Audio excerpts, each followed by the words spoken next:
Hi guys, Caitlin McCleary here with Cayt's Meats and Mills, and we are going to show a delicious way to make your holiday ham even better. And it's simple. I've used all of these food club items, the brown sugar, the maraschino cherries, the pineapples, they're fantastic. And you can find Food Club at your locally owned independent grocer. Something that's awesome that I love about Food Club is double your money back guarantee. So you can't go wrong with these products. So first thing first, we're gonna dress this thing up with a little bit of the glaze. We've got our pineapple juice from our canned pineapples, and we're gonna add in some of the brown sugar. And we're gonna put this on first, and then we're gonna put our pineapple rings on top of it. Pretty simple.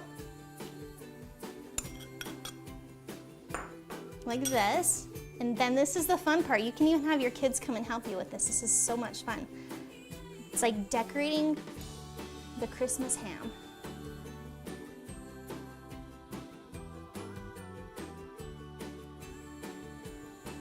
Now we get to place the maraschino cherries for that added color.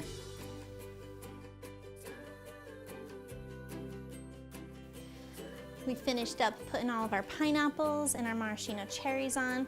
Now we just generously, be generous guys, hams are very salty. Generously put on that brown sugar, pat it in, and then we're gonna pop this in the oven at 325 until it hits about 125 degrees on its internal temp. And we're gonna give it the second coating of that pineapple brown sugar glaze. And it's just simple like we did before. We're adding that brown sugar into the reserved pineapple juice that was from our canned pineapple. Pop it back in the oven at 325 to finish off at an internal temp of 140.